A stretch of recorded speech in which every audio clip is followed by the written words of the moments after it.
Just about a year and a half ago, most of our professional lives changed. The COVID pandemic forced us out of the office and into our second bedrooms. A lot of us found a new normal with remote work, with a new rhythm to our day-to-day lives. For those that did not transition to remote work during the pandemic, a comparison can be made to online learning.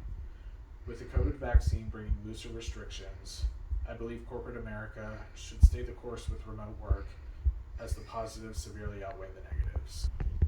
According to Kimberly Mlitz of Statista, approximately 53% of the United States workforce experienced remote work before the pandemic, as seen in this graphic. After the pandemic hit, approximately 66% of U.S. workers reported some level of working from home. About 1/3 of the respondents that answered the survey stated that they worked from home about 1 day per week. 1/3 responded with 5 or more days, with the other third ranging between approximately 1 and 4 days. One thing to call out, any response of 3 days or less decreased after the pandemic, with the majority of those moving to full-time remote. With a sample size of at least 1 year and the nearly 2/3 of the study successfully transitioning to full-time remote work, the evidence seems to suggest that committing to remote work is realistic.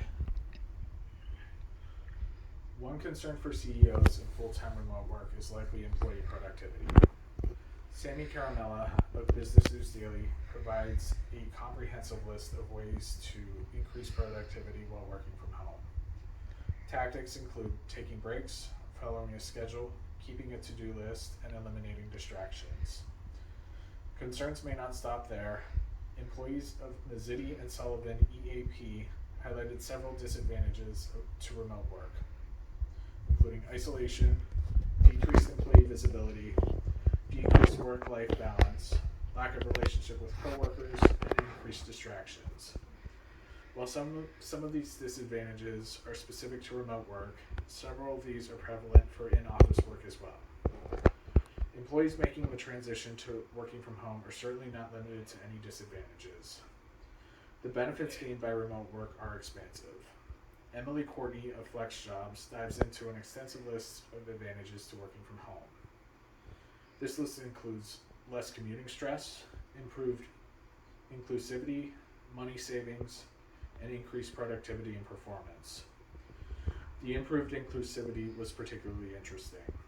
Courtney suggests that remote work encourages inclusivity by hiring people from different socioeconomic, geographic, and cultural backgrounds, and with different perspectives, which can be challenging to accomplish when recruiting is restricted to a specific locale that not everyone wants to or can afford to live near.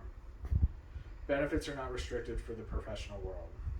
Online learning opportunities have exploded since the pandemic. Kelsey Miller of Northeastern University provided a perspective on benefits of online learning. She includes positives like self-paced learning, time management, self-motivation, and refined critical thinking skills in online learning platforms. Benefits of remote work are not limited to employees. According to ProductiveLeaders.com, employers see benefits like lower overhead, increased productivity, and reduced attrition. They note by allowing their employees to work at least half time from home, companies can save as much as $11,000 on office space and overhead alone. They also provide some interesting case studies. In relation to the increased productivity, American Express found that its teleworkers took 26% more calls and increased their business output by 43%, or almost half a worker, than their coworkers who worked in a physical office. Jeff DeVerter of Forbes also highlighted that remote options can provide a recruiting advantage to companies. Similar to the employee benefits of inclusivity, DeVerter states that the world is your talent pool, and companies have access to top-tier talent that wasn't previously available. He also notes that offering a strong remote working experience incentivizes current employees to stay loyal. 74% of employees say a remote work option would make them less likely to leave their current company. Remote work has made previously unavailable tools to employers readily accessible. My own journey into the home office has been quite positive. I work in the back office for a major U.S. bank and have had some some level of a remote work option throughout my tenure. I've certainly experienced some disadvantages, most notably the work-life balance concerns. While the ability to take care of my personal life to-do list has helped with stress levels, I'm routinely encouraged to commit more hours online. At times, the value added by saving more time to dedicate to household chores has been outweighed by the additional hours spent working. Overall, the positives have been a blessing. I don't have to worry about my commute. I can spend more time sleeping.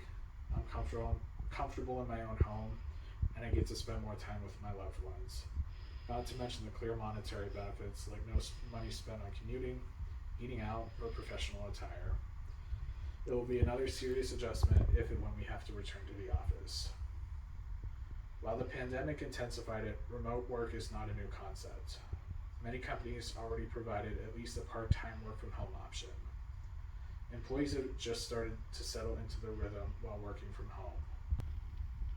In another study by the Statista employees, 68% of respondents stated that they wish to retain some level of remote work. This is clearly an overwhelming outcry that flexible remote options are being embraced. The workforce has proven that they are capable, and there are countless benefits. Corporations need to embrace what the data and the people are asking for.